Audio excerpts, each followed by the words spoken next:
राज्यसभा की कार्रवाई शुरू होते ही विपक्ष ने भारी हंगामा किया। कांग्रेस सांसद मल्लिकार्जुन खड़गे ने कहा कि लोकसभा में नेता विपक्ष यानी कि राहुल गांधी को बोलने नहीं दिया जा रहा। सरकार राहुल के बयान से क्यों बेचैन है? जवाब में जेपी नड्डा ने कहा कि लोकसभा का मुद्दा राज्यसभा में उठाना ठीक नहीं। नड्डा ने राहुल गांधी को अबोध बालक बताते हुए कांग्रेस को उनसे बचाने की बात कही, जिस पर बवाल शुरू हो गया। राहुल गांधी को अबोध बालक कहने पर कांग्रेस जेपी नड्डा पर भड़क गई। मल्लिकार्जुन खड़गे ने आपत्ति जताते हुए नड्डा के बयान को निंदनीय बताया। खड़गे ने पलटवार करते हुए कहा कि मोदी जी ने बीजेपी वालों को बंधक बना लिया। बीजेपी मोदी की बंधुआ मजदूर बन गई है। खड़गे ने सरकार पर लोकतंत्र को कुचलने का आरोप लगाया और ये लोग नेहरू इंदिरा को भी बदनाम कर रहे हैं। राज्यसभा में हंगामे पर संसदीय कार्य मंत्री किरेन रिजिजू ने विपक्ष को निशाने पर लिया। रिजिजू ने राज्यसभा में लोकसभा का मुद्दा उठाने पर आपत्ति जताई। रिजिजू ने कहा कि लोकसभा में राहुल गांधी को कई बार बोलने का मौका दिया गया, लेकिन राहुल गांधी सदन के नियम को नहीं मानते। रिजिजू ने विपक्ष के सांसदों को राहुल गांधी को समझाने की नसीहत दी है।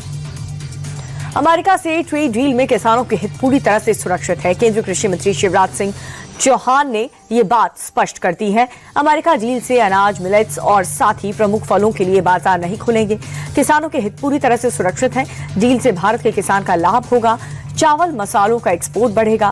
विपक्ष के लोग अफवाह फैला करके अराजकता का माहौल पैदा करना चाहते हैं।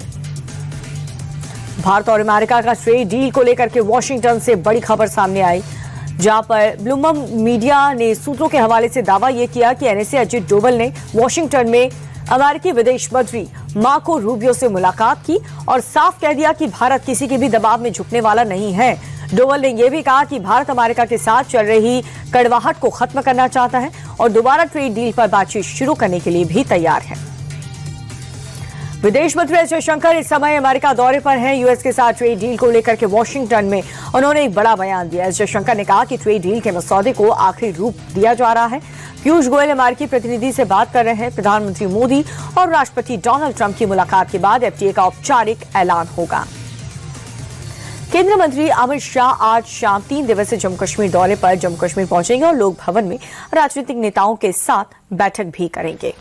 अमित शाह शुक्रवार को कठुआ जिले में हीरानगर में अंतर्राष्ट्रीय बॉर्डर का दौरा करेंगे और जम्मू में उपराज्यपाल मनोज सिन्हा की मौजूदगी में सुरक्षा बल और प्रशासन के आला अधिकारियों के साथ सुरक्षा की समीक्षा के लिए उच्च स्तरीय बैठक करेंगे।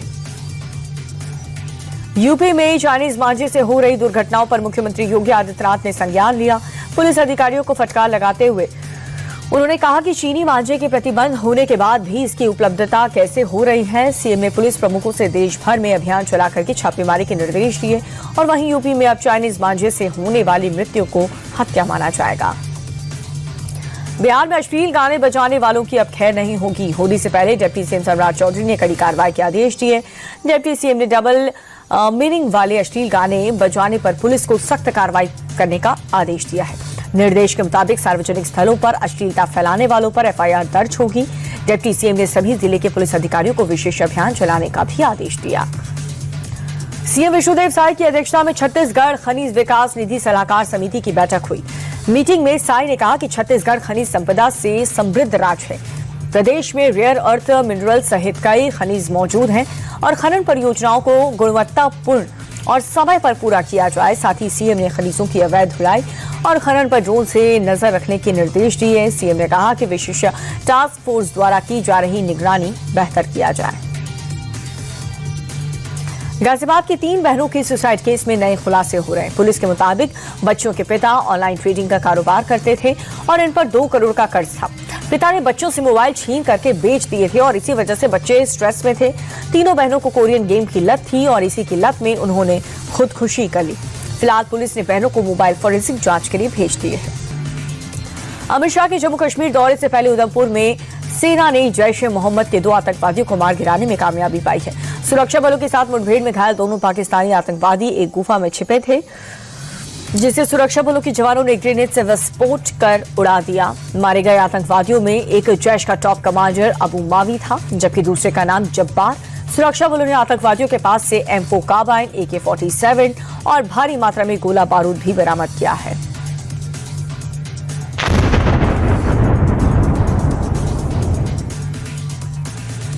जम्मू कश्मीर में किश्तवाड़ के जतरू क्षेत्र में सुरक्षा बलों को बड़ी सफलता हाथ लगी। घने जंगल में छिपे एक आतंकवादी को मुठभेड़ के बाद मार गिराया गया। ऑपरेशन ट्रैशी 1 के तहत सुरक्षा बलों का तलाशी अभियान जारी है। सुरक्षा बलों ने जंगलों में 2 से 3 पाकिस्तानी आतंकियों के छिपे होने की आशंका भी जताई है। मिर्जापुर के जिम धर्मांतरण मामले में पुलिस ने एक बड़ी कार्रवाई की। पुलिस ने एक और आरोपी मौलवी खलीलुर रहमान को गिरफ्तार किया। मौलवी जादू टोना ताबीज से लोगों को प्रभावित करके धर्मांतरण करवाता था। 2023 में भी मौलवी के खिलाफ हिंदू लड़की का धर्मांतरण करवा करके निकाह कराने के मामले में मामला दर्ज हुआ था। आपको ये भी बता दें कि जिम धर्मांतरण मामले में पुलिस ने अब तक 8 आरोपियों की गिरफ्तारी कर ली है। अल फलाह यूनिवर्सिटी के चेयरमैन जवाद अहमद सिद्दीकी पर ईडी के बाद दिल्ली पुलिस ने कसा शिकंजा। बीती रात दिल्ली पुलिस की क्राइम ब्रांच ने फर्जीवाड़ा के आरोप में जवाद अहमद सिद्दीकी को गिरफ्तार कर लिया और कोर्ट में पेश कर लिया। कोर्ट ने जवाद अहमद सिद्दीकी को 4 दिन की पुलिस कस्टडी में भेज दिया। यूजीसी की शिकायत के बाद क्राइम ब्रांच ने जवाद अहमद सिद्दीकी पर 2 अलग अलग एफआईआर दर्ज किए हैं।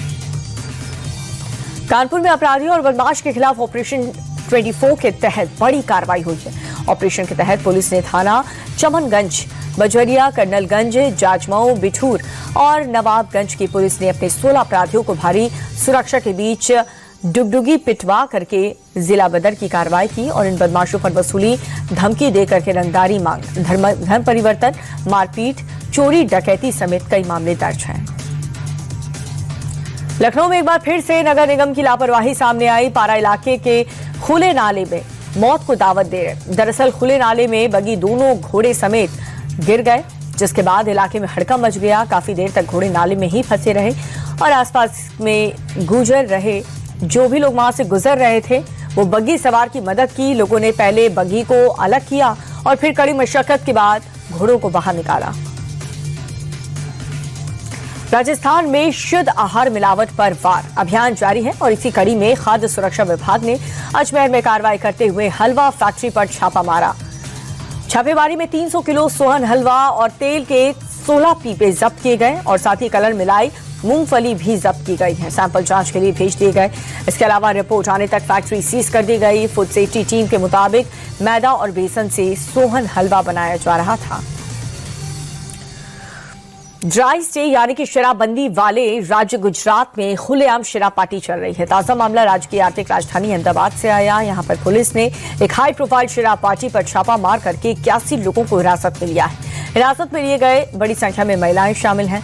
हालांकि महिलाओं को नोटिस देकर के पुलिस ने उन्हें छोड़ दिया और पुरुष अभी भी पुलिस की कस्टडी में है। कंपटीशन कमीशन ऑफ इंडिया ने इंडिगो के खिलाफ अनफेयर बिजनेस प्रैक्टिस को लेकर के जांच के आदेश दिए। ये कार्रवाई इंडिगो द्वारा हजारों फ्लाइट्स कैंसिल करने और ऑपरेशनल संकट को देखते हुए की गई। आयोग का मानना यह है कि फ्लाइट्स रद्द करने से बाजार में उड़ानों की कमी हुई, जिससे यात्रियों को परेशानी हुई। सीसीआई ने कहा कि डिमांड के समय जानबूझकर उड़ानों की कमी पैदा की। हजारों फ्लाइट्स कैंसिल करना एक तरह से बाजार से अपनी सर्विस को रोक लेना है। रिलायंस इंडस्ट्री के चेयरमैन मुकेश अंबानी और asset management company black rock के सीईओ लैरी फिंक के बीच बातचीत हुई। इस दौरान मुकेश अंबानी ने भारतीय अर्थव्यवस्था और नई टेक्नोलॉजी को लेकर के बड़ा भरोसा जताया। अंबानी ने यह कहा कि भारत टेक्नोलॉजी को दुनिया के किसी भी दूसरे देश से बेहतर तरीके से अपनाता है। एआई से डरे नहीं, ये नौकरियों के नए मौके पैदा करेगा। वहीं लैरी फिंक ने भारत के युवाओं को अपने देश पर भरोसा करने और उसी के साथ आगे बढ़ने की सलाह भी दी। रूस के तम्बोव में इलाके में ईंधन ले जा रही ट्रेन बड़े हादसे का शिकार हो गई। पटरी से उतरने के चलते ईंधन टैंकर में जोरदार धमाका हुआ। धमाके के बाद कई ऑयल टैंकरों में आग लग गई। आग की लपटें काफी ऊंचे उठने लगी और आग लगने से ट्रेन के कई टैंकर बोगियों को नुकसान पहुंचा। हालांकि अभी तक किसी के भी हताहत होने की खबर नहीं है। यह हादसा रूस के कोचेतुक्वा 2 रेलवे स्टेशन के पास हुआ और घटना के चलते कई यात्री ट्रेन भी प्रभावित हुई हैं।